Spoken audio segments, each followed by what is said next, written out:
Welcome back to Harbor. The economy's been a drag, of course, on President Obama's reelection efforts, but where the election will be decided, of course, is in those swing states. And the story's much different there. In 2008, Obama moved 9 states that had gone from Bush. He won them. That had gone from Bush in 2004, brought him into his calm. Today, in 5 of those states, Ohio, Virginia, Iowa, New Mexico, and Colorado, the unemployment rate is below the national average. In Iowa's case, far below. In short, the geography of recovery may be working for the president. Sam Stein is political reporter for the Huffington Post, and Ezra Klein is with the Washington Post. Sam, let me ask you just generally about the way the local economies, I mean, my old boss Tip up here in Boston would say, or in Cambridge, that all politics is local. My question, do people go by what they see on the economic reports like we get on CNBC and in the financial pages, or do they go by what they sense locally? I would have to guess they go by. I would have to guess they go by what they sense locally. Like you said, all politics is local, but you get a sense of what's going on by the community around you, by the main street in your town, by businesses that you know that are hiring. And so, in this case, you're right. Obama has an interesting map of states that are battlegrounds that have done by and large better than the national average with respect to the unemployment rate. There are some states that are higher, such as Nevada and Florida, but it's interesting that some of these key battleground states have recovered or never had a recession, quite like the national averages were, and I think it benefits them in the long run. Ezra, the president bought a ticket on the auto industry. He bet on an industrial policy, as we used to call it, rather than laissez-faire, rather than buying into Ayn Rand, like some of these guys like Ryan do every day when they get up in the morning. They pray to her. He made a decision. He didn't want to trust the markets. Will he benefit from that, say, in Ohio, where you have a resurgent auto industry? They're going to run hard on the auto industry, and I think the way to see whether people think it's going to work is to look at the incoherence, frankly, of the Romney campaign on it. What's important about the auto bailout for the Obama administration is it's somewhere where the Romney campaign actually had a very different proposal, a very different message. So Romney's been very quiet about what he would have done on things like TARP. But he did say in an op-ed that he would not have bailed out the auto industry. He would have sent them into a managed bankruptcy. The problem was when the economy collapsed, there was no bankruptcy financing that could have gotten them through that and to the other side. Everybody understood that forcing them into traditional bankruptcy courts would have meant a liquidation. So you've had 2 messages now out of the Romney campaign, and one a couple months ago in the Detroit Free Press. He wrote a second op-ed on the auto bailout and said that what Obama did made things worse. A couple weeks ago, though, his communications director, Eric Fernstrom, said that the Obama campaign is frustrated because they just followed Mitt Romney's advice on the auto bailout, and so all the success of that is actually attributable to Mitt Romney. So I think their inability to actually figure out a way to deal with this sort of shows how touchy they are on and how effective, frankly, it's been in some of these states.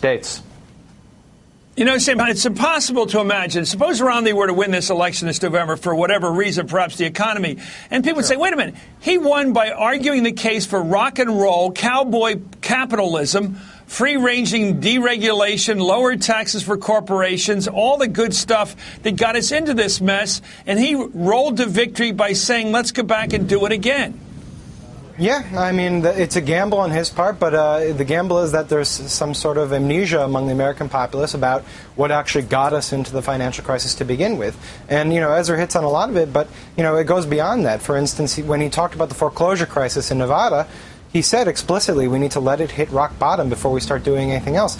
That is a style of deregulation that 2 years ago would have seemed crazy, but I think it gets him somewhere politically because the American public has to some extent moved on. Now, if you look at some of these polls, there is a large blame placed on Bush for getting us into this mess. But, Romney's done very well to distance himself, at least in name, from the former president. You rarely see him talk about George W. Bush. The endorsement that happened in an elevator. It's not exactly like they're rolling out Bush on red carpet here. So, he's hoping that people forget exactly the causes of what happened. Yeah. This is another one of those do not go there, the man behind the curtain. I didn't think we'd talk about it here, but it seems so relevant, Ezra. We can't talk about Bain. We can't talk about his religion. Fair enough. We shouldn't talk about his family. Fair enough. We can't talk about Bush. We can't talk about his philosophy. We can't talk about where he came from politically. What are we allowed to talk about, even in this show, about Romney if you ask him? What's fair game? You are allowed to talk about Obama's high spending and high deficits, of course. I actually think one of the interesting things about Romney's Veep search right now is that 2 of his leading candidates, Mitch Daniels and Rob Portman, were former Bush budget directors.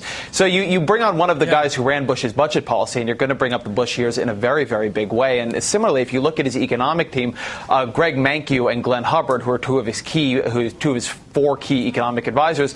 They both ran Bush's chief economic council, his Council of Economic Advisors, at different times. So one thing is very true about Romney is that he's got the Bush sort of circle around him. But I do wonder how, whether or not he'll be able to escape from some of that. I think one really interesting thing about this recession, people used to talk about Obama in this FDR moment. You remember Time had the cover when he came in as Obama's FDR. FDR came in 3 years after the Great Depression had begun. Things had long ago hit rock bottom. And so the previous philosophy had been fully discredited. Obama came in right as the thing was beginning to hit rock bottom. So he came in, and then for months things got worse because we were in the descent. We were falling off the cliff. So there was some sort of sharing of blame that just didn't exist in the Great Depression and allowed a lot of the key financial policies here, the deregulation and other things, to get muddled. Well, I guess one of the problems was the Constitution was changed and he took office in January rather than March 4th, right? Yeah, I mean, that alone is a great counterfactual. Yeah, okay. Well, thank you for the constitutional change, which has allowed him to come in just in time to take some of the blame for the catastrophe created by the Bushies. Anyway, by the way, when you come back, I want to talk more next time about Virginia and the states that are doing well again. I think that may help Obama, but you never know. Anyway, thank you, Sam Stein. As always, thank you, the brilliant Ezra Klein. Up